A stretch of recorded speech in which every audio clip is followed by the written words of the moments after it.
नमस्कार जय जगन्नाथ आपण मैंने केमिति अछंती मु तो बहुत भलरे अछि।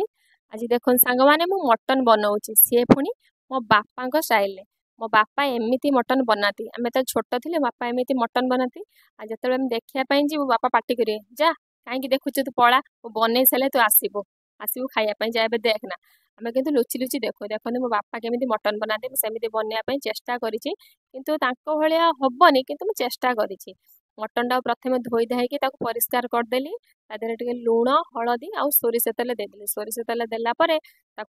मु 10 मिनिट भलसे चकुड़ली मो बापा एमती चकड़े भलसे चकुड़ली चकुड़े सांग मैंने कौन हम आमर जो मांस गुड़ाक पूरा नरम हो कही चर्बी टी अधिक आण जेहेतु मो झील को चर्बी बहुत पसंद आ मत भी भल लगे मुझे पूरा मांस आणबनी टे कंटा और मांस मिसेक लगी सेमती आणब जमी कही सेमती ही आनी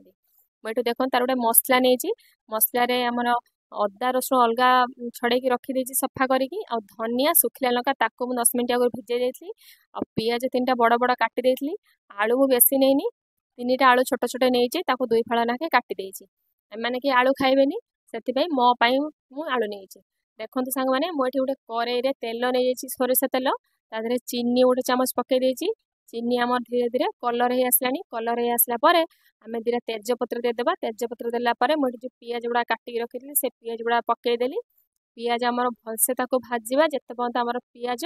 आमर लाल न हो आसी लाल हो आसला बाकी बाकी मसला जो बाटिक रखी से मसला गुड़ा दबा देखो पियाज आमर एमती लाल हो आसला हो आसला आमर जो बाटिक रखी आम रसुण अदा धनिया सुखिला लंका ये मसला गुड़ा मुझे पकईदेली आम कौन मसला यूज करवानी कहीं सब मसला मुझे कौन मसला आमर व्यवहार हेनी ये आम मसलाटा को भलसे कषा जेहेतु टी अधिक मात्रा मसला अच्छी तो आम लुण आ हलदी आम देते मांसर देते लुण हल्दी देते तेणुक आम तरकारी हिसाब से आम झोल हिसाब से आम से अनुजाई लुण हल्दी पकड़ा बेसी दबानी जेहेतु मांसर पकईले आ देखो मसलाटा मुझे भलसे कषी जेहेतु अधिक टी अच्छी आम धीरे धीरे करके आमर मसलार जेपर्यंत गंध न जाते पर्यंत आम कषा आ कौन मसला व्यवहार हेनी देखो मैंने मसलाटा भलसे कषिली कषिला मुझे रखी आमर मटन मसला आ कि मसला देना मुझे केवल मटन मसला ही देती देखो आमर ता भर मसलार तेल पूरा अलग हो आसला ये मटन मसला व्यवहार करें तो ये चिकेन हो मटन हो मटन मसला चिकेन मसला व्यवहार कर आग काल आम बापा मैंने जो रोसे करते सी आम गरम मसला कौन व्यवहार करते छोट अलैच आउ डालचीनी बास मो बापा तो केवल एति ही दिखती आउ कि दिखती कि से सांग मैंने एत टेस्ट लगे मान धारणा बाहर आम हेत मानने से झोल पीवाई पागल आम मांस कम खाइमु किंतु आलू आ झोल खाइमु एत भल लगे ता बास्नार घर कंपी जाऊे एत बास्ना होता किंतु आम जो रोसे कर दुनिया प्रकार गरम मसला हो खड़ा मसला हो व्यवहार कर मत खड़ा मसला भल लगे गोटा गोटा मसला मुझे आज मुझे भावुली शिଳରେ बाटिकी रोसे करथानी मटनटा किंतु मो पुओ टिके बदमाशी कला आ टाइम हेलानी से मो शिଳରେ बाटिली ग्राइंडर में ग्राइंडिंग करदेली देखो ता भर मु मटन पकईकी मटनटा कषिली कषिला अधा कषा ही आसला मुझे आलू दे 4टा आने कई तो मो झी तो बिल्कुल आलू खाते भल पाएनी आ मो हजबैंड तो से तो गोटे पीस जब बहुत कष्ट गोटे पीस आलू खाए मत टे मटन हो चिकेन हो आलू टे भल लगे खायापी आलू झोल मटन चिकेन खाली बाहाना कि आलू झोलटा ही टेस्ट भल लगे आमती क्या सांग मैंने पसंद कहले मुझे मत झोल आलू खायापी भल लगे आपड़ सेमती कौ मैंने खायापी से पसंद कमेंट निहाती लिखे आ देखो मुझे भलसे पानी देकी अल्प अल्प पानी दूसरी कषुची जिते पर्यंत आमर आइंस पानीटा आम जेहेतु मटन रांधुचे तार जो आइंसा पानीटा आमर मतलब बाहर की पुणी सुखी न से पर्यंत आम धीरे धीरे कषा जेहतु तली लग ना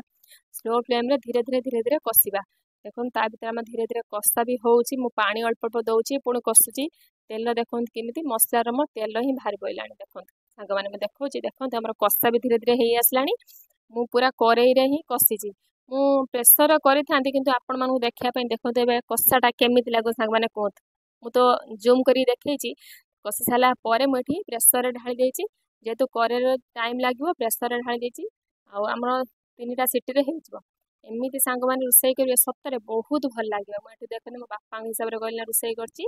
अलैच आ डालचीनी बास या व्यतीत तो कि भी गरम मसला देनी ସତରେ ସାଙ୍ଗମାନେ ଏତିକିରେ ହିଁ ରୋଷେଇ କରିବେ, ଏତେ ସୁନ୍ଦର ବାସ୍ନା ଓ ଟେଷ୍ଟ